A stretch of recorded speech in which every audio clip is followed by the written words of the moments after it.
Radio Rahim with none other than Zab Judah. We're here in Las Vegas for the Pacquiao Marquez fight, but you got your own fight coming up in February. You just had a crazy press conference at home, and first of all, just talk to me about what it was like to be in that kind of melee to announce a fight. I mean, first of all, I just want to thank my Lord and Savior Jesus Christ for allowing me to be back in this situation again, you know what I mean, and campaign at a high level of boxing, and it's great, you know what I'm saying. I mean, as far as the melee that went down, it was a situation where, you know, Danny's father wanted to be the star of the show, you know what I'm saying. Evidently, he had a boxing career and it didn't go nowhere, so he wants to live out of Danny's career. So, I mean, it's okay, you know. He never got under my skin or anything. I just didn't really understand where the man was coming from because, you know, one night before we had just seen him, it was none of that. Then now it's, you a punk, you this, you bum, what? I mean, you know, like I said, I don't know how to. I mean, it's been a while since I've been disrespected like that in a long time, you know what I mean? So it kind of startled me for a second. But, you know, I put it back together now, and, you know, Team Judah has pulled together well, and we just going to go out there and just work these next couple months just to go in there and annihilate Danny Garcia. I mean, I think that it was a mistake for him to be in the position that he's in right now. You know, I think that, you know, for him to be able to hold on to the belts as trophies, to tell his kids that, you know, I was a fighter and I did it good, but it's over. So you don't think he deserves the titles that he's got? No. Why not? I mean, you know, it was a lucky situation. You know what I'm saying? I mean, you know, if you say Zab, I mean, I'm a 5-time champion of the world. I mean, I done lost more than you gonna win. You know what I mean? I mean, like, it's come on, like, it's crazy. You know what I mean? Like, you know, for his father to just disrespect me, I think I needed it a little bit though. Right? You think that maybe got you into the fight? Because what people will compare it to is obviously what happened with Amir Khan. Yeah. You know, a lot of people predicted that Amir Khan would be able to win that fight, but maybe he was a little bit out of his head game, and maybe Danny Garcia's father had something to do with that. You know, we've been in this game for so long, man. I done been through so many shenanigans and antics like this little, like this is one of my smaller antics that went down. I mean, yeah, you guys know from years and years I done been in some big stuff. You know, this is small right here. You know what I'm saying? I mean, like I said, February 9th, watching Angel Garcia come in the ring and pick up Danny off the floor, it's satisfaction.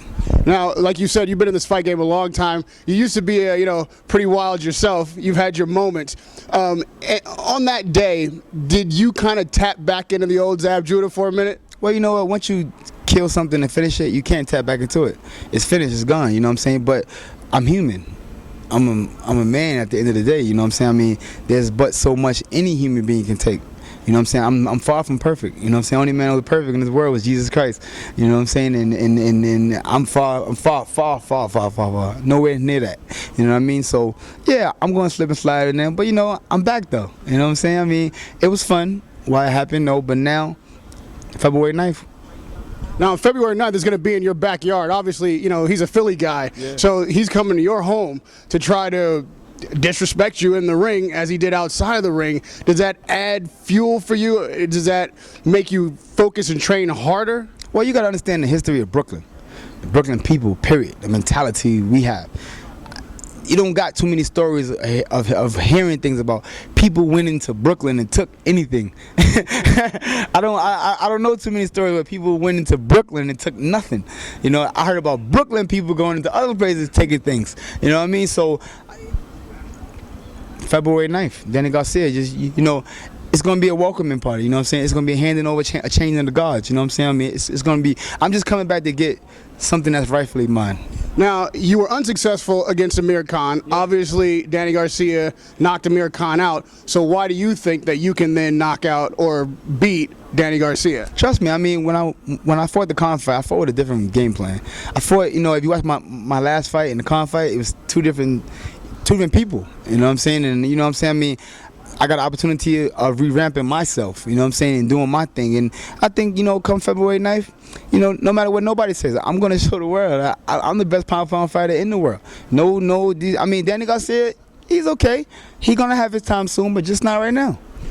Now, you're obviously in shape already. You're fighting at 140. It seems like you're walking around at 140. Is that true? I mean, I'm in top shape. I stay ready, you know what I'm saying? I mean, February 9th is going to be an epic night, y'all. It's going to be epic. Y'all don't understand. I mean, Angel Garcia, you don't understand what you did to your son, man. You don't understand, man. You don't understand, man. I mean, it's almost like you put your son in the lion's den next to a lion with a with a filet mignon necklace. I got to eat, baby. So technically, obviously Danny's a heavy puncher. What are you bringing to the fight that's going to counteract that and be able to put him down or at least win rounds? Like I say, Danny's a heavy puncher. I got more knockouts than he got fights. So who's the heavy puncher here? You know what I'm saying? I mean, like, people start, the kid got the belt, so they forgetting. Like, like, come on, you can't go to Murakami fighting Judgment. Oh, you can't even go back like his father did with the Costa. That was 2000, my man. We in 2013. That's 13 years ago. Stop it. I done came back and won 5 more world titles since then. You know what I'm saying? So that you can't get me with that one. So save that one. You know what I mean? You know what I mean? That's corny. You know what I'm saying? Talk about something else recently. You know what I mean? But like I said, I'm motivated. I'm focused. Everybody knows that when Zab is like this, and I focus on a person, when I really put my attention onto you, it's a problem. You know what I'm saying? My problem, I ain't gonna lie to y'all, and I'm real in front of the whole world right now. My problem is when I don't focus on fighters. If I don't focus on you and I really ain't too much interested in you, and I got my own agenda going on where I'm doing this and doing that, and then I'm not gonna train as hard. But for this one, I get to kill 2 birds with 1 stone. Now, big picture here, you have a long and storied career. There was a time when people thought that it may be over. You've returned with, a new passion. You've returned a more mature guy. You found God, all of that. What is it that you need to get out of this boxing game before you get out of this boxing game? I mean, I don't know. I mean, I'm having fun. I mean, if that's the question, like, Zab, you did a lot. You're older now, you're 35. I mean, there's a lot of great Klitschko's, both older than me. Floyd Mayweather, the best pound-for-pound fighter, older than me. There's a lot of guys older than me. So when people say age, I think the reason why people keep going back to the age thing is because I turned professional at 18 years old. I was champ of the world at 21. So from 21, and I'm 35 now, all you've been hearing about in championship level is Zab Judah. So I'm pretty sure you people are tired of seeing me. You know what I'm saying? But just hold on for a couple more years. Let me finish up what I'm doing, and then I'll gracefully bow out. So the championships, legacy, pride? No, it's fun, man. This is what I do. I mean, I've boxed since the age of 6 years old. This is the only thing I've ever done in life. I mean, I've never had a job. I've never worked nowhere. I've never done nothing in life. I mean, God's been good to me with the sport of boxing. I mean, He gave me my skills at a young age and allowed me to go in there and do great things, you know what I'm saying? And I feel privileged in this situation. So it's not about it's just about when you spend your life in doing something. It's just hey, I'm gonna ride this out till it's all over. You know what I'm saying?